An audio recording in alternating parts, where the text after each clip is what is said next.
Today, my topic is quantum numbers for individual nucleons.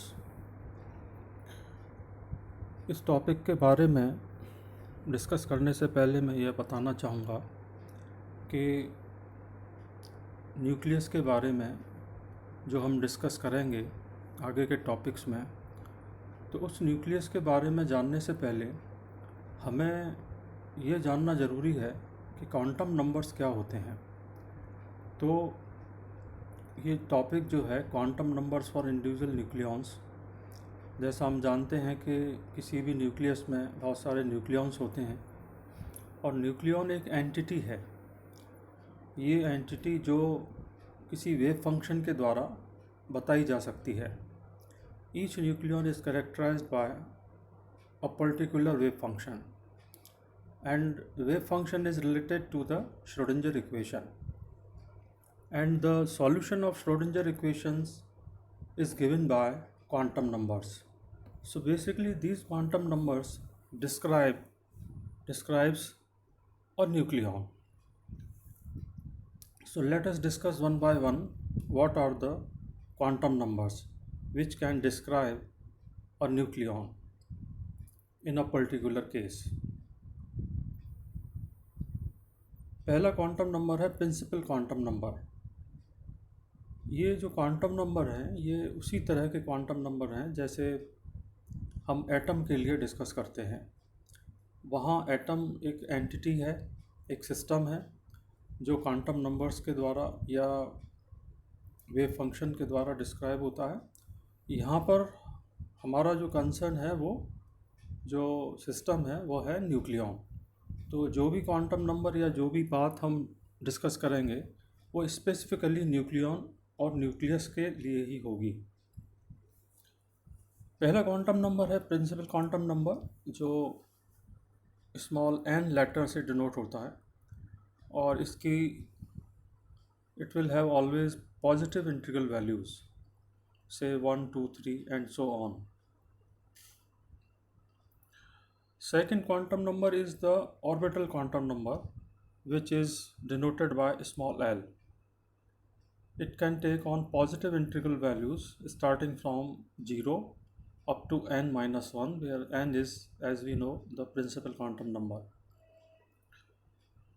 Basically, orbital quantum numbers signify the orbital angular momentum of a nucleon, and its value is given by h cross under root l into l plus 1. The value of L is designated by letters S, P, D, F. S is for 0, P is for 1, D is for 2, and F is for 3.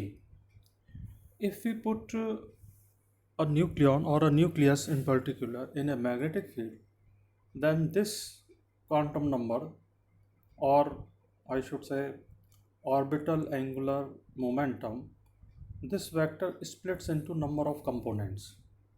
These components are known as orbital magnetic quantum number, denoted by ml.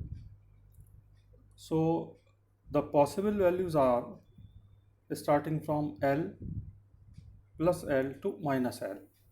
In between plus L, then L minus 1, then L minus 2, then minus 1, 0, then plus 1, 0, minus 1, minus 2, up to minus L. Total components will be 2L plus 1. Then there is another quantum number called radial quantum number, denoted by Nr.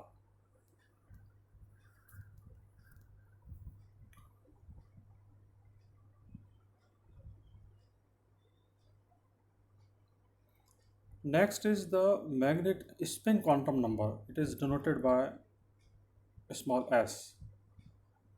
This is basically an intrinsic angular momentum of a particle. In this case, particle is a nucleon. Basically, spin quantum number is a spin angular momentum of a nucleon. and its possible quantum mechanical values are h cross under root s into s plus 1, where s is equal to half.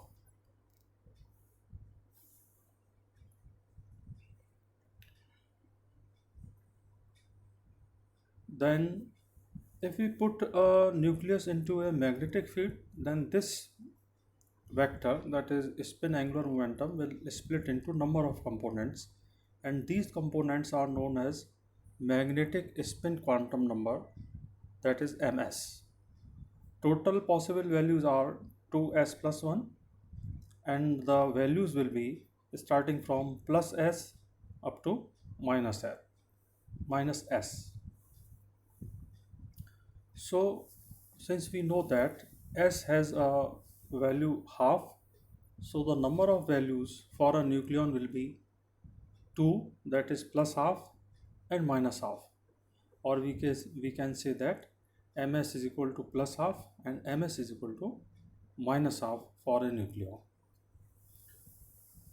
Then there is a fourth quantum number, that is total angular momentum quantum number, which is denoted by J. What is it? It is basically a sum of or addition of orbital angular momentum quantum number and the spin angular momentum quantum number.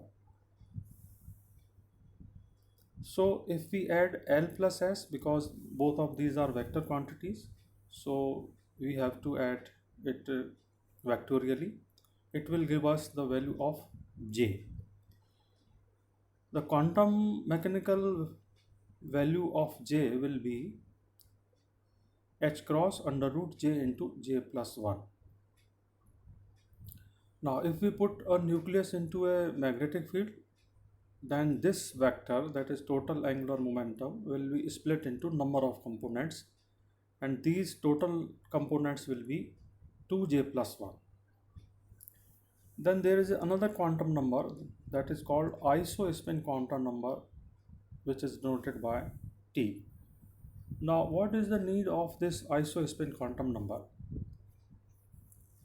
जैसा कि हम देखते हैं कि हम nucleus में जो particles हैं, न्यूट्रॉन और प्रोटॉन्स, उनके लिए एक टर्मिनोलॉजी, एक वर्ड यूज़ करते हैं, nucleon. But if we want to differentiate between a neutron and a proton, suppose, then to differentiate between them, we have to use isotopic spin quantum number. So isotopic spin quantum number has a multiplicity 2s plus 1. So a nucleus is assigned an isospin of half, and in an electromagnetic field, two charge states with isospin components of plus half and minus half can be distinguished as the proton and neutron respectively. So to distinguish a proton and a neutron, we will we will denote proton by isospin quantum number plus half and a neutron by isospin quantum number minus half. In this way, we can differentiate a group of particles. We can differentiate the particles in a group which are described by a single term. For example, mesons. In a category of mesons, there are three types of particles: positive mesons, negative mesons, say pions, uh, plus pion, negative pion, and neutral pion. So in a category of pion, if we want to differentiate between negative, positive, and neutral pions, we will designate the isospin quantum number plus 1 for positive pions, minus 1 to negative pions, and 0 to neutral pions. So in that way, we can differentiate the particles in a group. Then there is another quantum number, that is called parity. We will discuss it later on in the next topic in detail. Then another quantum number is quantum statistics. this is applied to particles which are theoretically and practically indistinguishable. हम जानते हैं कि जो quantum mechanics है, like classical mechanics. So there are two types of statistics we use in physics. One is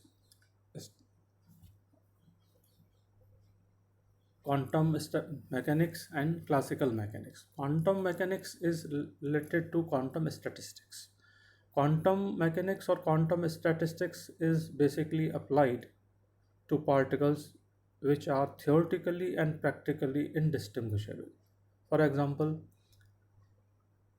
किसी भी nucleus में जो न्यूक्लियॉन्स हैं, न्यूट्रॉन और प्रोटॉन्स, तो वो न्यूक्लियॉन्स चाहे गोल्ड के हों, चाहे हाइड्रोजन के हों, चाहे कॉपर के हों, वो सभी एक जैसे होते हैं, उनमें हम डिस्टिंग्विश नहीं कर सकते। ठीक ऐसे ही जैसे वाटर के जो मॉलिक्यूल्स हैं, वाटर के सारे मॉलिक्यूल्स एक जैसे होते हैं, उनको हम आपस में डिस्टिंग्विश नहीं कर सकते। तो कोई सिस्टम जो इस तरह के पार्टिकल से बना हो जिनमें पार्टिकल्स को हम डिस्टिंग्विश ना कर सकें, और वो पार्टिकल्स बहुत छोटे हों जिनको देखा भी ना जा सके, ऐसे सिस्टम में हम अप्लाई करते हैं क्वांटम मैकेनिक्स या quantum statistics. Now again quantum statistics can be classified into two categories. First is, if the wave function is antisymmetric, means if the wave function changes sign under the exchange of coordinates of two equal particles, the particles are said to obey Fermi-Dirac statistics. Two particles, in this case, two particles can never be found at the same place. Thus, Pauli's accretion principle can be applied here. और इसके जो examples हैं वो हैं electron, proton, neutrons, muons, neutrinos. All these are known as fermions having half integral spin. Now, if the wave function is symmetric under the exchange of coordinates of two identical particles, the particles are said to obey Bose-Einstein statistics. Now, in this case, two or more identical particles may be in the same quantum state and hence do not obey Pauli's exclusion principle. और जो examples हैं इसके वो हैं photons, pions, alpha particles, deuterons. All these are known as bosons. Bosons having integral spin. तो जो basic difference है Bose Einstein statistics में और फर्मी डिरैक स्टैटिस्टिक्स में, वो यही है कि फर्मी डिरैक स्टैटिस्टिक्स के जो पार्टिकल्स हैं वो पालीस एक्सक्लूशन प्रिंसिपल को फॉलो करते हैं, सेटिस्फाई करते हैं उसको, और बोस आइंस्टीन में पालीस एक्सक्लूशन प्रिंसिपल को फॉलो नहीं करते हैं. Thank you.